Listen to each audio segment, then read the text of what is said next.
सभी साथियों को नमस्कार और उम्मीद है आप सभी अच्छे होंगे। अगर आप भी रेलवे एग्जाम 2026 को टारगेट कर रहे हैं, जैसे कि RRB group D, ALP technician और जेई जैसे एग्जाम को टारगेट कर रहे हैं, तो मेरे मित्र कहीं ना कहीं अब वो दौर आ गया है जहां पे आपको साइंस के सिलेबस को समझना पड़ेगा। आप कहेंगे गुरुजी ऐसा क्यों, साइंस में तो हमको वही एनसीईआरटी पढ़ना है।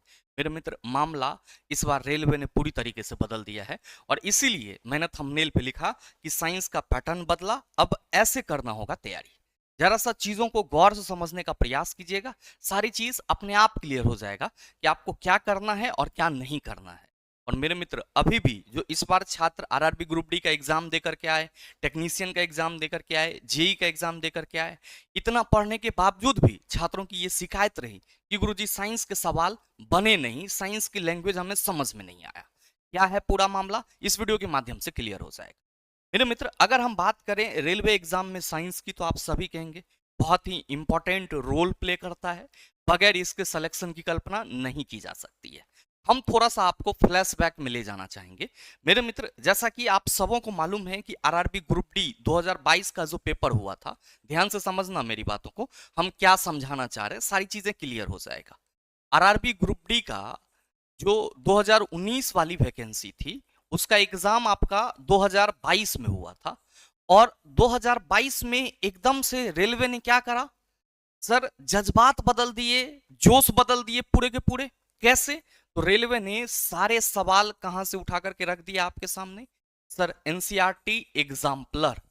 सारे सवाल कहां से उठा करके रख दिए, एनसीईआरटी एग्जाम्पलर। और साथ ही साथ जो एनसीईआरटी के एक्सरसाइज क्वेश्चन थे, एनसीईआरटी के जो एक्सरसाइज क्वेश्चन थे, वो आपको आपके एग्जाम में देखने को मिले।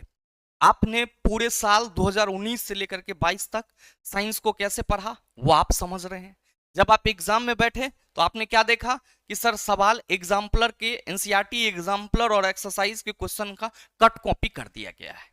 अब 2022 के बाद आपका बीच में 2 साल वैकेंसी रुकी रही। छात्रों के मन में एक अलग सा भ्रम पैदा हो गया कि एनसीईआरटी एग्जाम्पलर से ही हमारा सिलेक्शन सुनिश्चित होगा। आपने खूब एनसीईआरटी एग्जाम्पलर पढ़ा, एक्सरसाइज पढ़ा। मेरे मित्र, रेलवे ने आपका 2024 में जो पेपर हुआ, चाहे हम बात करें 2024 के पेपर के एएलपी एग्जाम की बात करें, या फिर हम टेक्नीशियन की बात करें, या फिर हम जेई की बात करें, या फिर हम एनटीपीसी, तो चलो छोड़ दो, क्योंकि एनटीपीसी में साइंस का बहुत ज्यादा वेटेज नहीं रहता है, 9-10 सवाल पूछे जाते हैं बेसिक स्टैंडर्ड के, आप उसको टेकल कर सकते हैं। लेकिन स्पेशली एएलपी टेक्नीशियन और जेई, ये जो आपके 2024 की एग्जाम हुए, इसमें आपने क्या देखा? इसमें आपने देखा कि सर, जो साइंस के सवाल पूछे गए वो एनसीईआरटी के लाइन से सवाल बने थे और आप सभी ने एनसीईआरटी लाइन बाय लाइन पे पढ़ना फोकस कर दिया। बोलो यस और नो। आपने कुछ ऐसा ही पैटर्न को बदलते हुए पढ़ना शुरू किया। आपने 2022 में एग्जाम्पलर और एक्सरसाइज क्वेश्चन पे फोकस करा, लेकिन 2024 में रेलवे ने जब एएलपी टेक्नीशियन और जेई का एग्जाम लिया तो आपने देखे कि बहुत सारे सवाल ऐसे हैं जो क्या है, तो सर एनसीईआरटी के लाइन से बने हुए, एनसीईआरटी की जो बुक है उसके लाइन बाय लाइन से सवाल उठाए जा रहे हैं। और स्पेशली यहां मैं एनसीईआरटी कह रहा हूं, तो एनसीईआरटी में आपका दो क्लास 9th और 10th को प्रमुखता से आपके सामने रखा जाता है। हालांकि 6 to 8 से भी सवाल पूछे जाते हैं, एक आध दो सवाल पूरे शिफ्ट में आप देखोगे तो 10-20 सवाल मिल जाएंगे, लेकिन पूरे प्रमुखता से आपके एग्जाम में 9-10th के सवाल पूछे जाते हैं, जो कि आपका ये 2022 से 2024 का पैटर्न रहा। लेकिन मेरे मित्र, अभी जो आपका आरआरबी ग्रुप डी का पेपर हुआ, आरआरबी ग्रुप डी जो 2024 वाली वैकेंसी थी, उसका एग्जाम कब हुआ? तो आप सभी कहेंगे सर 2025 में। आरआरबी ग्रुप डी की जो वैकेंसी थी उसका पेपर कब हुआ? 2025 में। और अब यहां पे रेलवे ने क्या किया? रेलवे ने सर आपको फिर से एक बार चकमा देने का काम किया। अब यहां पे जो 2025 में सवाल पूछे गए वो तो मेरे मित्र एनसीईआरटी के सवाल हैं ही हैं, एनसीईआरटी के ओवरऑल सवाल हैं ही हैं। साथ में क्या है, तो कुछ ऐसे भी सवाल पूछे गए हैं जो जिसकी कंसेप्ट एनसीईआरटी में है ही नहीं। मतलब आप ये कह सकते हो कि यहां पे आपको फिर से जो साइंस के, आप कह सकते हो कि कंसेप्ट बूस्टर सवाल हैं, साइंस के जो कंसेप्ट बूस्टर सवाल हैं उससे आपको क्वेश्चन देखने को मिले। या आप यूं मान लो कि NCERT plus science concept booster. अच्छा, साइंस कंसेप्ट बूस्टर क्यों कह रहा हूं? इसलिए कह रहा हूं कि आप एनसीईआरटी को अच्छे से पढ़ लिए हैं, उसके पूरे चैप्टर्स को आप समझ रहे हैं, लेकिन फिर भी कुछ एक सवाल ऐसे देखने को मिले 2025 के आरआरबी ग्रुप डी के पेपर में जहां पे आप सभी कंफ्यूज होते हुए नजर आए, बहुत सारे छात्र परेशान होते हुए नजर आए। सर ये परेशानी क्यों आई? ये परेशानी इसीलिए आई क्योंकि आपने केवल एनसीईआरटी के जो चीजें हैं उस पर फोकस करा, और सवाल आपको कहां से देखने को मिल गए? सर एनसीईआरटी के बाहर से, एनसीईआरटी के कंसेप्ट को बूस्ट करके सवाल बनाया गया। तो मेरे मित्र, रेलवे आप देख सकते हो आपके सामने है, साल दर साल अपने एग्जाम पैटर्न में चेंजिंग करती है, अपने एग्जाम पैटर्न में चेंजमेंट लाती है। और अगर आपको 2026-27 के एग्जाम में साइंस के पेपर को फोड़ना है तो कुछ इसी पैटर्न को समझ करके अपनी प्रिपरेशन को सर एक नया आयाम देना होगा, एक नए तरीके से आपको तैयार होना होगा। अगर आप फिर से यही सोच रहे हैं कि हम एनसीईआरटी पढ़ के चले जाएंगे और ग्रुप डी जैसे एग्जाम में पार पा लेंगे, तो मेरे मित्र बड़ा कठिन हो जाएगा।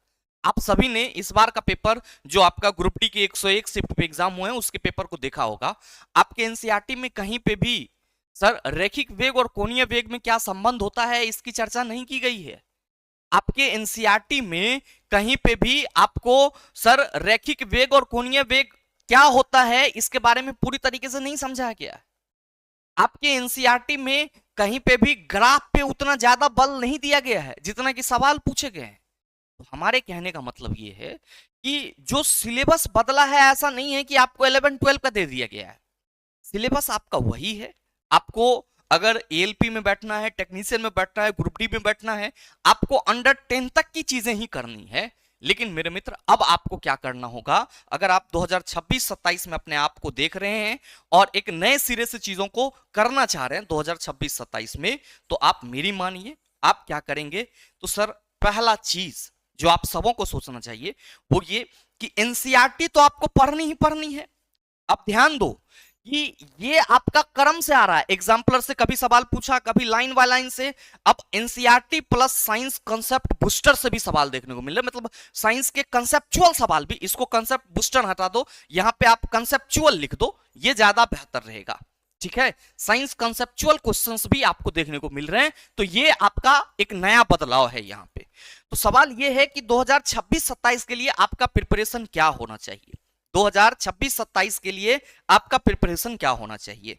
तो मेरे मित्र मैं आप सबों से बस यही कहूंगा कि एनसीईआरटी तो आपको पढ़ना ही पड़ेगा लाइन बाय लाइन, क्योंकि आपका पैटर्न रहा है। और टेक्नीशियन में बहुत सारे सवाल आपको, चूंकि टेक्नीशियन ग्रेड 3 में 40 क्वेश्चन पूछे जाने हैं, तो टेक्नीशियन में बहुत सारे सवाल आपको लाइन बाय लाइन से दिख जाएंगे, ग्रुप डी में भी आपको लाइन बाय लाइन से दिख जाएंगे।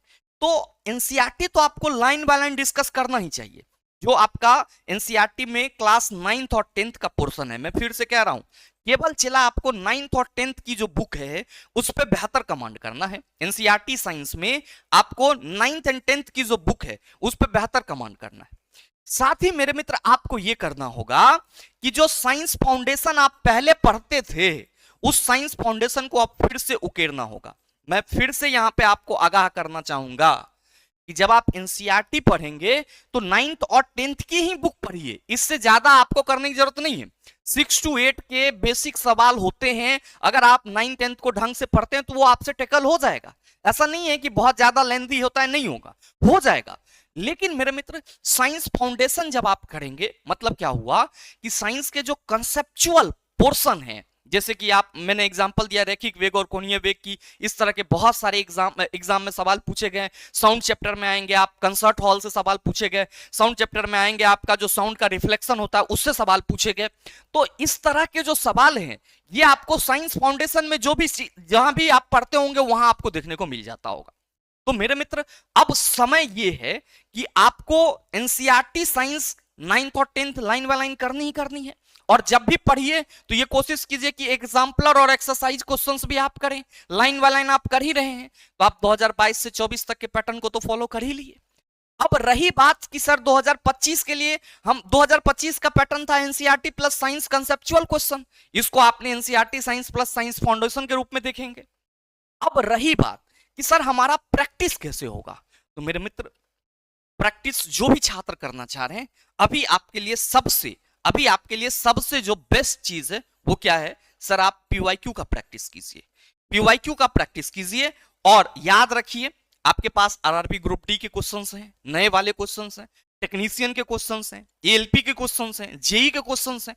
तो प्रैक्टिस करने के लिए आपके पास बेहतर क्वेश्चंस अवेलेबल है और बेहतर संकलन अवेलेबल है। आपका आरआरबी ग्रुप डी का भी पेपर बहुत जल्द देखने को मिल जाएगा, आगे फिर एएलपी और टेक्नीशियन का भी पेपर होना है। तो मेरे मित्रों, कुल मिलाकर के अभी आपके पास अपॉर्चुनिटी है। और अगर आप साइंस से भाग रहे हैं, साइंस में आपको पता नहीं चल रहा है कि हम इतना पढ़ने के बावजूद भी क्वेश्चन नहीं लड़ा पा रहे हैं, इसके पीछे का रीजन यही है कि आपका जो बैकअप प्लिंथ है वो बहुत कमजोर है। और वो कमजोर इसलिए है क्योंकि आप जहां भी जाते हैं साइंस के नाम पर उजूल फिजूल पढ़ते हैं। तो आप तो पहला ये कीजिए कि NCERT science 9th and 10th line by line discussion कीजिए, साथ में उसका जो एग्जाम्पलर है, एक्सरसाइज क्वेश्चन है, वो सारा कीजिए। फिर साइंस फाउंडेशन के तरीके से जो भी एक्स्ट्रा फैक्ट हैं, जो भी कंसेप्ट बूस्टर वाले सवाल हैं, जो भी आपके कंसेप्चुअल पोर्शन है, उसको टेकल कीजिए। और फिर मेरे मित्र आप पीवाईक्यू प्रैक्टिस कीजिए सभी एग्जाम्स के, क्योंकि आप सभी एग्जाम में बैठेंगे तो आपके लिए बेहद जरूरी है, और आरआरबी ग्रुप डी के लिए तो खास करके, क्योंकि जिस तरह का सवाल पूछा गया है और स्पेशली जो न्यूमेरिकल इस बार पूछे गए हैं, वो मेरे मित्र आप सभी एक क्वेश्चन को सॉल्व करने में 2 फॉर्मूला लगाना पड़ता है। और आप सभी हमारे साथ जुड़ करके कहीं ना कहीं देख भी पा रहे होंगे कि आरआरबी ग्रुप डी में किस तरह के सवाल पूछे गए हैं। तो जो आपका पैटर्न में चेंजमेंट है वो इसी तरीके से है। और 2026-27 के लिए अगर अपने आप को प्रिपेयर कर रहे हैं तो कुछ इसी तरीका को अपनाइए। इस चीज का आप कहीं पे सर गठरी बांध लीजिएगा और अपने पॉकेट में रख करके जरूर घूमिएगा कि आलोक सर ने बोला था कि एनसीईआरटी के साथ साथ हमें अपने कंसेप्ट को भी बूस्ट करना पड़ेगा, और बगैर इसके सर चीजें आपके लिए आसान नहीं होगी, ये बात ध्यान में रखिएगा। बाद बाकी आप पीवाईक्यू प्रैक्टिस कीजिए, इसके बाद टेस्ट लगाइए, मॉक टेस्ट लगाइए, आपको जो करना है करिए, लेकिन सर प्लिंथ को जरूर मजबूत कीजिए। अगर आप में से कोई भी छात्र हमारे साथ जुड़ करके चीजों को करना चाहते हैं तो आप सबों को मालूम है कि द लॉजिकल साइंस एप्लीकेशन पर मिशन सिलेक्शन बैच आप सबों के लिए उपलब्ध है। अब बहुत सारे छात्र कंफ्यूज हैं कि गुरुजी इस मिशन सिलेक्शन बैच में हमें मिलेगा क्या। तो मेरे मित्र, आपका कंप्लीट जो रेलवे एग्जाम 2026-27 है उसका साइंस का संपूर्ण समाधान है ये। अब आप कहेंगे सर साइंस का संपूर्ण समाधान कैसे है। मेरे मित्र, यहां पे मैंने लिखा है रेलवे साइंस कंप्लीट सॉल्यूशन, तो आप ये समझ जाओ कि रेलवे साइंस कंप्लीट सॉल्यूशन है। कैसे मेरे मित्र, यहां पे आपको थ्योरी मिलेंगे, प्रैक्टिस मिलेंगे, और याद रखिए कि आपका सिलेक्शन सुनिश्चित होगा।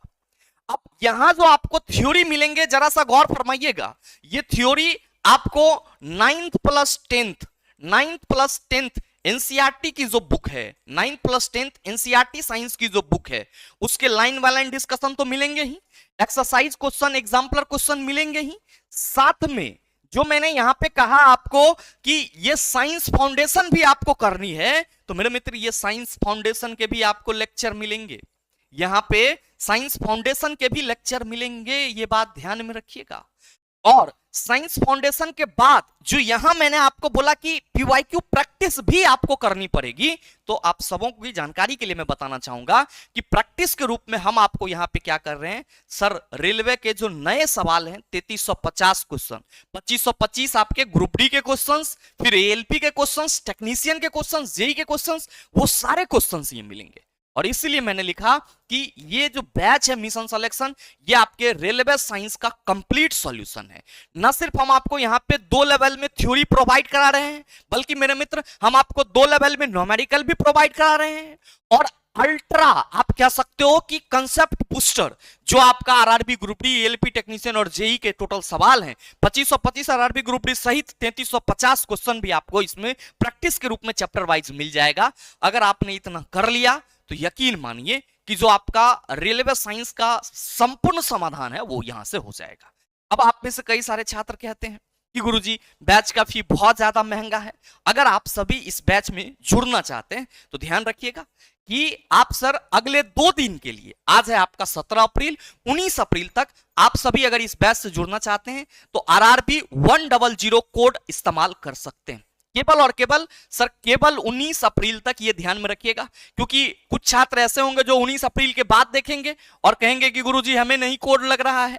तो अगर आप हमारे साथ जुड़ करके अपने साइंस का कंप्लीट सॉल्यूशन चाहते हैं, चीजों को आप सर पूरी तरीके से कह सकते हो कि निस्स नाबूद करना चाहते हैं, तो मेरे मित्र आरआरबी 100 कोड लगाइए और 499 में आप अपने रेलवे साइंस का कंप्लीट सॉल्यूशन इस बैच से पा सकते हैं। ध्यान रखना, लाइव प्लस रिकॉर्डेड क्लासेस मिलेगी, चैप्टर वाइज थ्योरी, न्यूमेरिकल सारी चीज, चैप्टर वाइज क्वेश्चन सॉल्यूशन और क्लास वाइज बोर्ड पीडीएफ मिलेगा। आपको साइंस में कहीं से भी कोई दिक्कत आने वाली नहीं है। और बैच से संबंधित कोई जानकारी हो तो आप इस दिए गए नंबर पे कॉल या व्हाट्सएप कर सकते हैं। बहरहाल उम्मीद करते हैं कि जो आपका रेलवे साइंस का पैटर्न साल दर साल बदला है, उस चीज को आप बखूबी समझ पाए होंगे। मिलते हैं फिर अगले वीडियो सेशन में, तब तक के लिए best of luck. Thank you, have a nice day.